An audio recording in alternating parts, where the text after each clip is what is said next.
দীর্ঘ ১৭ বছরের নির্বাসনের অবসান ঘটিয়ে দেশের মাটিতে পা রেখেছেন তারেক রহমান। হযরত শাহজালাল আন্তর্জাতিক বিমানবন্দরে অবতরণের পর থেকেই লাখো নেতাকর্মী সমর্থকের মাঝে সৃষ্টি হয় উচ্ছ্বাস আর আবেগঘন পরিস্থিতি।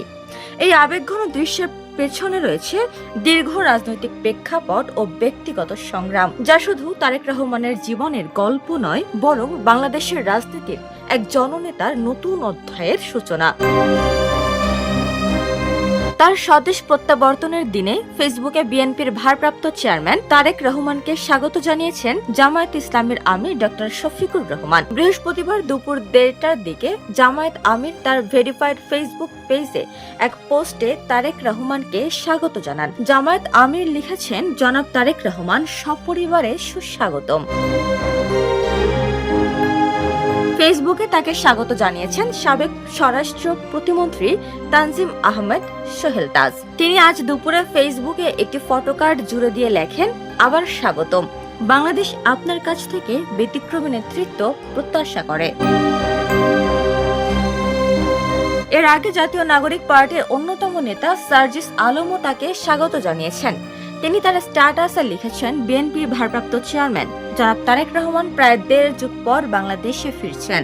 স্বৈরাচারের পতন, পরিবর্তিত পরিস্থিতি, নানা উত্থান পতন, রাজনৈতিক ক্রমধারার এক গুরুত্বপূর্ণ সময়ে গুরুত্বপূর্ণ চরিত্রে তিনি আজ বাংলাদেশে আসছেন। আমরা ২৪-এর অভ্যুত্থান পরবর্তী বাংলাদেশে তাকে স্বাগত জানাই। দেশের স্বার্থ রক্ষায় ঐক্যবদ্ধভাবে কাজ করতে চান বলেও জানিয়েছেন সার্জিস। তিনি বলেন, পূর্ব অভিজ্ঞতা এবং বর্তমান বাস্তবতাকে সামনে রেখে বাংলাদেশের গণতান্ত্রিক লড়াই, আধিপত্যবাদ বিরোধী লড়াই থেকে শুরু করে আগামীর কাঙ্ক্ষিত বাংলাদেশ গড়ার পথে বাংলাদেশের স্বার্থকে প্রাধান্য দিয়ে ঐক্যবদ্ধভাবে আমরা কাজ করে যাব, এটাই প্রত্যাশা। এদিন তারেক রহমানকে বহনকারী বিমান বেলা ১১:৪০ দিকে ঢাকার হযরত শাহজালাল আন্তর্জাতিক বিমানবন্দরের মাটি স্পর্শ করে। বিমানবন্দরে তারেক রহমানকে স্বাগত জানান দলের জ্যেষ্ঠ নেতারা। এ সময় তিনি নেতাদের সঙ্গে কোলাকুলি ও কুশল বিনিময় করেন এবং উপস্থিত সবার উদ্দেশ্যে হাত নেড়ে শুভেচ্ছা জানান।